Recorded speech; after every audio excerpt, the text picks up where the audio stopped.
Hai sahabat Sobat yang Budiman, seperti apa yang saya utarakan tadi, ada bintang tamu juga yang luar biasa datang pada siang hari ini khusus ke podcast Sempat. Beliau adalah penyuluh lingkungan hidup Provinsi Alimadia bernama Pak Idam Ma'arif Umar Eskom MM. Sambil baca khawatir salah.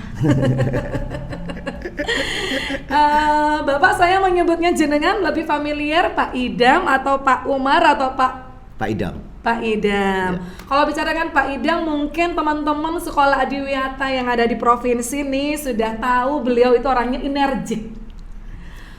No profile. Murah senyum, dan saya suka sekali dengan beliau karena selalu semangat menyemangati ya Bapak ya, tips khususnya. Bapak, boleh dong saya bertanya-tanya tentang seputar sekolah adiwiyata? Siap. Mengenai usulan calon adiwiyata mandiri maupun nasional gitu ya Bapak ya. Bagaimana Pak 2 hari selama di Pamekasan? Asik. Jadi mengingatkan saya pada masa saya kecil. Gitu ya. Ya, memang pemirsa sahabat Sempat, Pak Idam asli Pamekasan. Ya. Berapa tahun di Pamekasan? Mulai kecil ya, sampai saya kelas 3 SMP. Oh, baru hijrah ke Sampang, baru setelah itu ke Surabaya. Wow, luar biasa. Pak Idam, kalau tadi saya berbincangnya dengan Bapak Tekno, luar biasa beliau menyampaikan hal-hal tipsnya mengenai sekolah adiwiyata. Kalau sekarang ini mumpung ada jenengan, saya kupas tuntas nih dengan jenengan hal-hal yang berkaitan dengan sekolah adiwiyata, persiapannya menuju nasional dan mandiri. Siap. Pada waktu pendampingan kemarin di Bapak, temuan apa sih yang sebenarnya menyebabkan kami khawatir, harap-harap cemas, khususnya di administrasinya? Boleh diceritakan kira-kira bagaimana sih caranya biar kita sekolah calon adiwiyata nasional dan mandiri ini betul-betul lolos di administrasi, itu tipsnya seperti apa? Ada trik khusus enggak untuk menyiapkan segala sesuatunya khususnya di administrasinya? Pertama, temuannya dimaklumin bahwa rata-rata sekolah adiwiyata provinsi itu sebelum keluarnya Permen P52 maupun P53 tahun 2019 begitu. Jadi adiwiyatanya berpedoman pada 05 2013, di mana pada saat itu ada 32 folder yang harus kita siapkan. Nah, sekarang sudah berubah menjadi 16 folder. Dirampingkan. Sehingga sebetulnya itu tinggal kita bagaimana menyesuaikan 32 folder tadi menjadi 16 folder. Lebih sederhana sebetulnya. Rata-rata temuannya seperti itu. Dan ketika kami mencoba siapa yang mau siap ini untuk dalam proses kupas tuntas gitu, nah rata-rata tidak ada yang siap.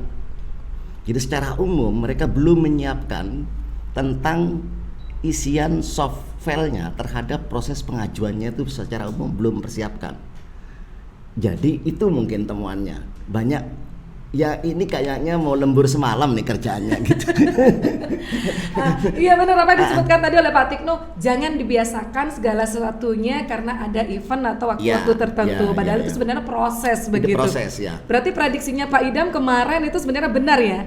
Jadi begini, rata-rata mereka semuanya belum siap. Sepertinya begitu. Karena pada takut untuk dikupas tuntas. Ya. Hal apa yang kira-kira menyebabkan itu? Mungkin dari sisi ya memang betul-betul siap, tidak siap mungkin. Karena folder yang kemarin kan 32 ini sekarang menjadi 16 begitu. Menjadi 16, mungkin proses migrasi dari 32 sampai 16 itu belum pede mungkin. Sebetulnya sudah bisa, tapi kepediannya aja mungkin. Kepediannya belum betul-betul betul-betul berani. Ya udah punya saya aja. Enggak saya temuin itu kemarin. Itu ya. Enggak saya temuin. Apa mungkin karena ada perasaan takut atau khawatir karena yang sebelumnya waktu pengajuan ada yang gagal ini Pak. Salah satu sekolah ada yang gagal, jadi mungkin merasa takutnya ini gimana begitu. Mungkin bisa jadi begitu. Mungkin bisa jadi karena ya itu tadi 2019 kemudian ini berjalan ke masa pandemi sehingga mungkin masa ada proses penurunan. Penurunan dari situ mungkin sekarang mau dipacu lagi nih. Nah, sebetulnya proses sudah rutinitas gitu, rutinitas dulu pada bulan Maret kita siapkan. Sekarang jatuh pada bulan Agustus. Nah, sebetulnya kalau misalkan berpedoman kepada kebiasaan-kebiasaan tahun-tahun kemarin, tidak ada yang tidak terduga gitu. Sebetulnya sudah betul-betul dipersiapkan. Nah, rupanya mungkin sudah kadung terlena dengan persoalan pandemi kayak begini ini, sehingga akhirnya ketika ada permintaan usulan dari KLHK, di mana sebelumnya itu pada tanggal 15 seharusnya, kemudian ada surat susulan lagi diperpanjang menjadi tanggal 29 Juli. Terakhir usulan calon sekolah adiwiyata nasional dan calon sekolah mandiri dimohon agar telah terkirim ke Kementerian Lingkungan Hidup. Wow, ini sebenarnya tanggal berapa sih Pak kalau yang akan terkirim ke dinas 20 ke mana? Ke provinsi. Ke provinsi 18 Juli. 18 Juli. Ya, 2022. Kalau menurut Pak Idam dengan melihat kondisi kemarin dari teman-teman yang sudah mencoba untuk membuka software-nya, itu ada kemungkinan untuk bisa diperbaiki begitu? Bisa diperbaiki. Karena sekedar apa?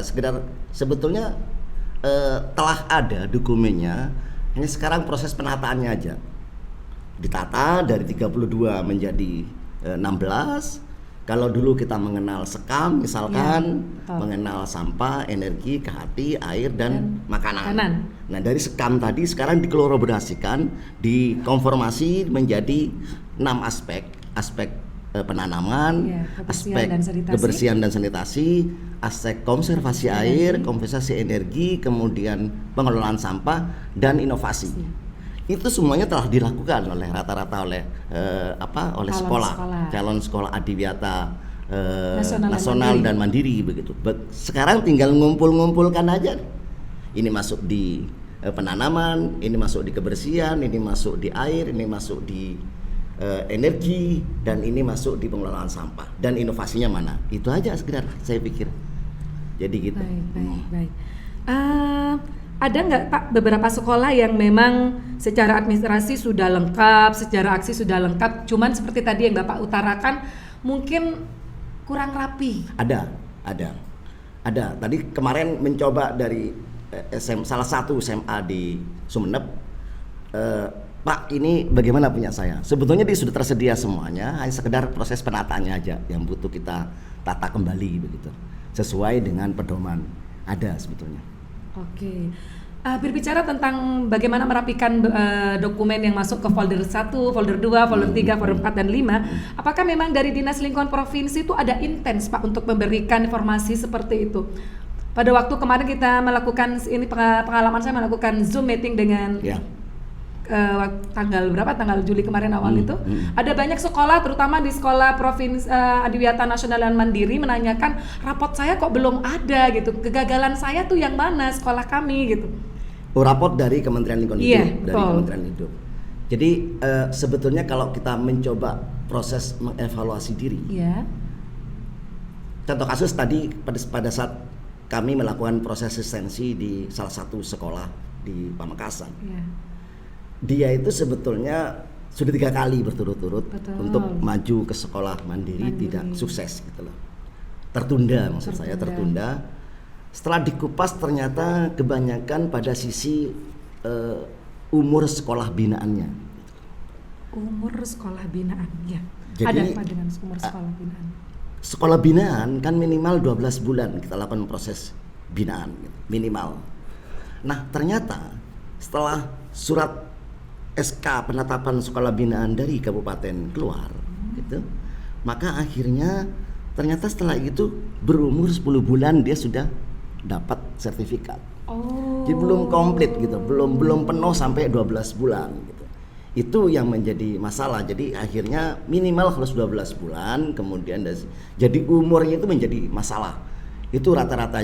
Jadi kalau sekolah mandiri memang kebanyakan pada sisi sekolah binaannya. Sekolah imbas kalau dulu. Iya, betul. Iya.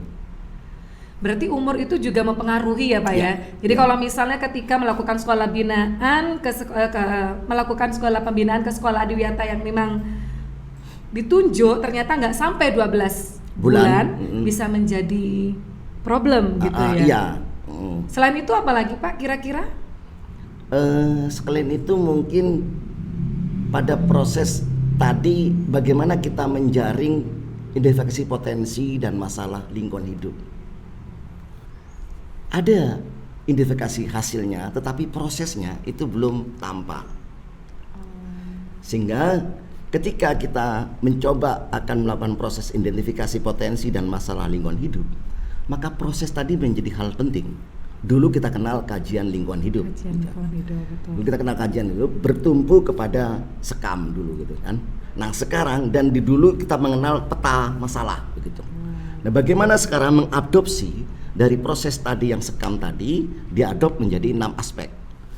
Kemudian bagaimana sekarang peta masalah yang tadi yang kita pernah susun di Adiwiyata pada tahun 2019 ke bawah itu diaplikasikan kepada dan masalah pada masalah lingkungan hidup. Kemudian juga dulu kita mengenal model-model survei sederhana. Betul. Jadi sekam surveinya begini modelnya, kemudian sampah surveinya seperti itu. Itu tetap dipakai, tetap dilakukan begitu. Hanya mungkin tidak dilampirkan langsung pada hasil gitu loh. Pada hasil. Jadi tapi kalau misalkan mau ditampilkan dalam proses tidak ada masalah, lebih bagus begitu. Metodologi yang kami lakukan dalam proses identifikasi potensi dan masalah lingkungan hidup melalui survei ini. Ini contoh surveinya. Survei air ini, survei sampah ini, energi ini, contoh-contohnya ada semua gitu lah. Dan akhirnya kita bisa rekap kira-kira yang teraplikasi kepada konservasi energi masalahnya tuh berapa sehingga kita bisa mewakilin kira-kira persentasenya segini, persentase segini. Saya pikir itu mungkin sekedar proses mentransformasi dari yang dulu menjadi kekinian yang sekarang ini. Itu mungkin potensinya. Itu kemudian secara umum memang kalau kerindangannya memang sudah lumayan, tetapi Adiwiyata sebetulnya intinya itu udah proses pemeliharaannya, proses keberlanjutannya begitu. Kalau bangun kita langsung bisa lah. Iya betul. Tetapi bagaimana proses keberlanjutannya itu? Pembiasaannya diri itu. Jadi di Adiwiyata itu makanya mengenal penanaman, setelah penanaman baru penanaman, terakhir pembibitan mungkin ya. Pembibitan, penanaman, pemeliharaan baru pembibitan. Pembibitan balik lagi kepada penanaman. Konsep itu sebetulnya jadi nanam berasal dari bibit. Baru setelah gitu dari nanam baru kita pelihara. Jadi itu bagaimana menggambarkan circle itu, putaran itu ada dan kelihatan. Jadi tidak melulu akhirnya beli. Betul. Konsep tadi betul-betul diterapkan dalam proses Adiwiyata. Lagi yang terutama lagi beradiwiyata sebetulnya merupakan proses belajar mengajar di sekolah. Segala sesuatunya merupakan proses belajar. Ketika ada sarana, itu merupakan hasil dari proses belajar. Proses belajar dilakukan dari proses intra dan proses ekstra. Ketika dia intra, maka siapkan RPP-nya. RPP seperti ini. Ketika ekstra, siapkan program kerjanya. Dan kapan dia laksanakan, tujuannya apa, itu sebetulnya. Gitu ya Pak ya. Oke baik Pak, mengkaji RPP tadi, karena memang ruhnya di RPP kalau saya lihat begitu ya. Berkaitan dengan apa yang dilakukan aksi sebesar apapun, kalau tidak ruhnya dari RPP tidak akan menghasilkan sesuatu. Kira-kira menurut Pak Idam nih, RPP teman-teman itu banyak, mohon maaf saya nggak bilang keliru, banyak hal yang tidak sesuai dengan real yang diutarakan di kajian lingkungannya itu di mana Pak? Di langkah pembelajarannya atau di penilaiannya atau di produknya? Sebetulnya menurut kolaborasi yang seluruhnya gitu ya. Jadi kita bisa memisahkan satu bersama lain. Kita harus utuh kita memandang RPP tadi. Pedoman dari RPP berasal dari identifikasi potensi dan masalah lingkungan hidup yang terakumulasi nanti kepada bagaimana RPP kita lakukan begitu. Nah, dari situ kita bisa lakukan proses pemetaan KD-nya. KD mana yang kiranya yang betul-betul bisa kita integrasikan terhadap lingkungan, terhadap potensi dan masalah. Sekali lagi yang kita stabilo kita adalah potensi dan masalahnya. Kita kaitkan dengan KD yang kita lakukan. Dari KD tadi kita kira-kira nih RPP apa yang bisa kita ampu. misalkan bahasa Indonesia dan sebagainya begitu. Nah, setelah itu baru kita bisa kita lihat mungkin dari media belajarnya, mungkin kita lihat dari sumber belajarnya, mungkin kita lihat dari kegiatannya itu tadi. Bisa kegiatan awal, kegiatan bisa pendahuluan, inti maupun penutup.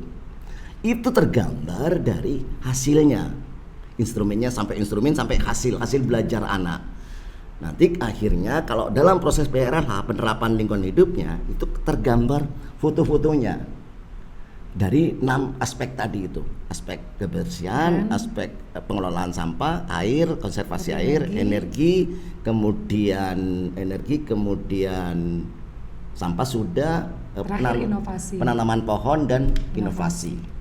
Saya pikir itu, Bu. Iya, Bapak. Karena yang memang menjadi rohnya memang harus di RPP, Pak ya. Ya, bisa jadi RPP atau di ekstra, kebiasaan. Oke, baik, menyikapi tentang kebiasaan ini Bapak ekstra. Ada beberapa kegiatan yang ini saya bicara tentang sekolah kami nih, terutama saya di ekstra KIR, Karya Ilmiah Remaja. Siap. Banyak melakukan kegiatan, tidak hanya hampir 95% kami lakukan di luar sekolah. Gitu. Nah, itu agar sinkron dengan pelaporan yang ada di folder-folder Adiwiyata itu yang paling dititik beratkan apanya, Pak? Kemitraannya, hasilnya, apa hanya sekedar bagaimana mengimbaskan atau keseluruhannya? Proses sebetulnya. Yang menjadi masalah adalah proses. Karena dari proses kita akan menghasilkan hikmah, menghasilkan hasil. Ketika kita betul-betul prosesnya benar, maka hasil merupakan pahala yang kita lakukan. Insya Allah kalau prosesnya itu benar, maka hasilnya juga bagus. Sehingga proses tadi bisa dilakukan bagaimana proses kemitraan kita dengan stakeholder yang lain. Nah, setelah kita memunculkan proses kemitraan tadi, kita bisa bicarakan bagaimana yang kita inginkan. Sehingga sudah barang tentu akan menghasilkan hasil dari kolaborasi kita antara kita dan pihak yang lain. Sekali lagi, berbeda adalah proses. Jadi jangan memandang hasil. Hasil itu suatu hal kewajiban ketika kita melakukan sesuatu. Tapi boleh saja ya Bapak, ada banyak hal yang memang tidak hanya dilakukan di sekolah. Siap. Kalau memang itu memang dilakukan di luar sekolah, mohon maaf, ini bicara tentang pembibitan mangrove. Ada banyak inovasi yang saya lakukan dengan pemerhati lingkungan di Pamekasan itu, maunya bedeng bibitnya dipindah ke areal sekolah biar menjadi laboratorium hayatinya anak-anak begitu. Tapi kan tidak memungkinkan secara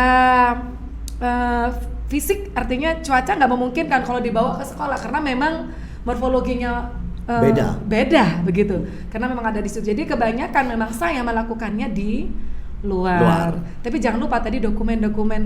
Ya, dokumen pendukung dari proses tadi, kemudian siapkan portofolionya. Kemudian tadi sekali lagi kalau berbicara jangan memaksakan suatu tumbuhan dibawa ke sekolah ketika morfologinya memang gak siap. Bicara itu berbicara ke hati. Karena geraman hati itu harus kita siapkan dalam morfologinya bagaimana nih. Jadi jangan dipaksa, misalkan ketika kita misalkan yang disebut dengan tadi penanaman pohon, bagaimana kita menimbulkan ke hati kecil di sekolah tadi. Misal kita ingin menanam mangga, menanam mangga misalkan. Mungkin pada suatu saat akan datang burung-burung. Dari burung-burung tadi kita harus menyiapkan mungkin dia mungkin akhirnya bisa bertelur anak pinak di situ. Sehingga dari situ kita siapkan apa lagi yang mendukung pertumbuhan daripada burung tadi itu. Sehingga muncul proses ke hati kecil, keanekaragaman kecil di sekolah tadi. Itu yang disebut dengan morfologi. Kita siapin morfologinya, jangan memaksakan. Gitu, saya pikir. Betul. Bapak, ini pertanyaan yang mungkin agak sedikit menjadi pertanyaan umum dari Sekolah Usulan Calon Adiwiyata Nasional dan Mandiri gitu. Peluang untuk bisa betul-betul lolos itu ada di semua folder itu, ada di kegiatan aksinya atau proses pembelajaran? Adiwiyata itu kan 60%, dari 100% tadi itu 20% dari sisi perencanaannya, 60% dari sisi pelaksanaannya, kemudian 20% dari sisi pemantauan dan evaluasinya. Di 60% proses. Jadi 60% proses. Tetapi itu harus ada kolaborasi. Betul. Tidak bisa kita bicara 60% bagus, tetapi karena harus jadi begini. Ada kadang-kadang kegiatan pramuka, Betul. tetapi tidak tertulis dalam KTSP-nya untuk tentang peduli pada lingkungan. Iya, benar. Hanya mereka bla pramuka macam-macam gitu. Tapi dia sudah ada kegiatan pramukanya yang peduli pada lingkungan. Dasarnya dari mana itu kok muncul kegiatan pramuka berbau lingkungan?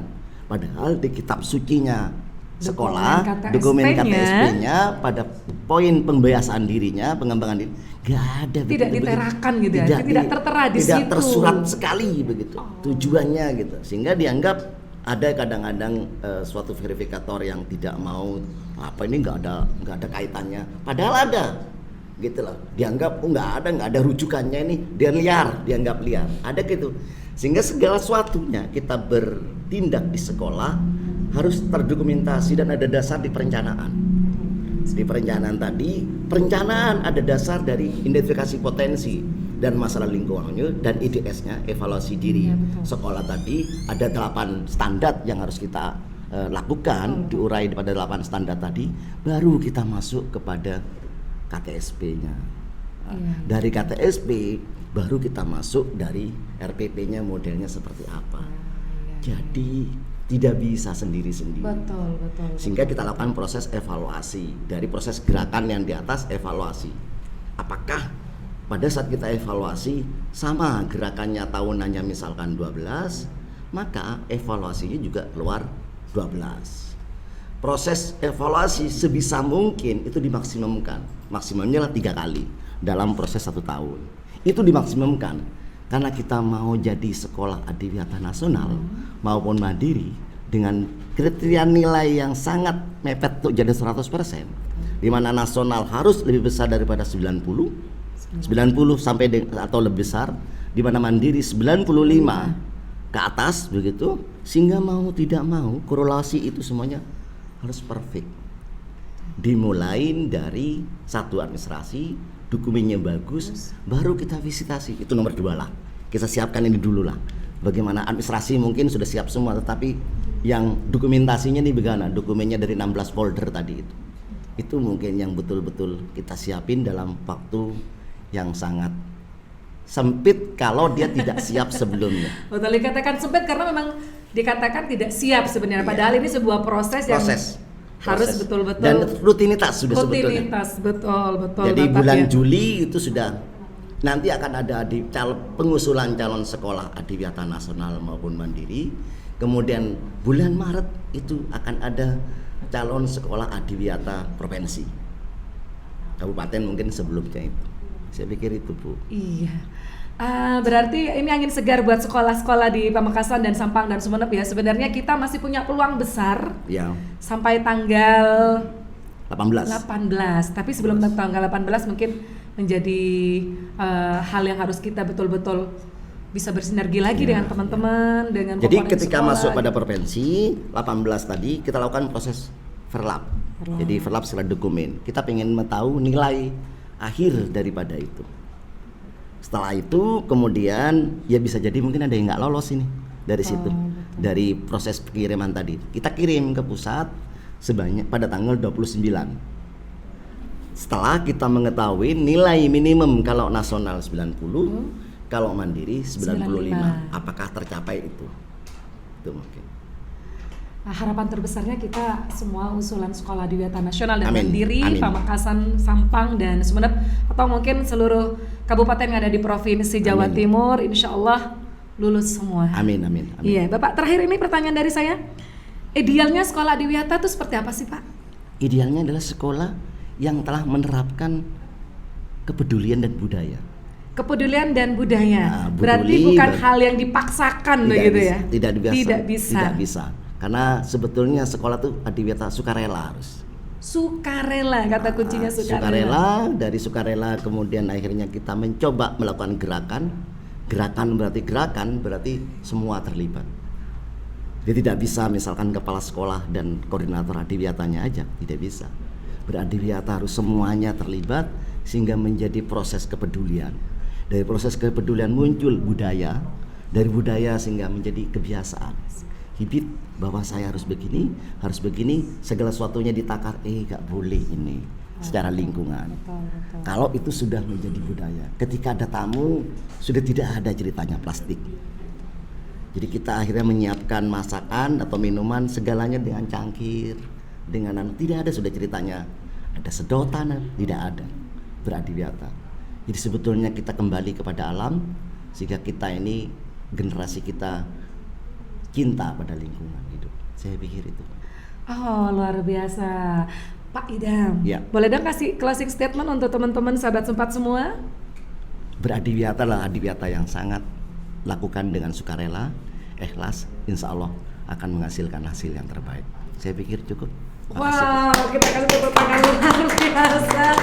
Beradiwiyata dengan sukarela, dilakukan dengan ikhlas dan kolaborasi bersama-sama. Ya. Jangan sampai ada yang merasa terpaksa. Ya. Apalagi karena ada suruhan dari pimpinan Ya, itu atau repot. dari ini ya, dari SK dari Ya. pimpinan daerah ya. Oh, ini Ya. sekolahnya harus adiwiyata, target adiwiyata, bukan. Karena memang suka rela.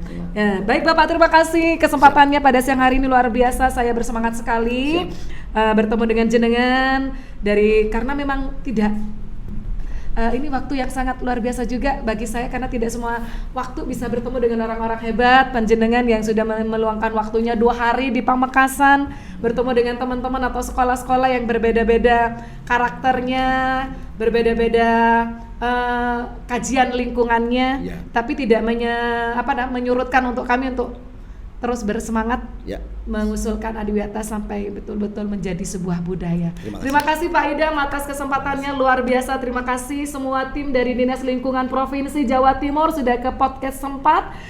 Terima kasih, mudah-mudahan bisa bersua kembali di lain kesempatan. Dan sahabat Sempat, luar biasanya lagi pada siang hari ini beliau-beliau yang datang kemarin melakukan proses pendampingan memberikan semangat kepada kita untuk terus melakukan yang terbaik menjadi sekolah adiwiyata yang penuh dengan kata sukarela. Terima kasih Pak Idam sudah bersama kami. Wassalamualaikum warahmatullahi Waalaikumsalam wabarakatuh. warahmatullahi wabarakatuh. Sahabat Sempat, terima kasih.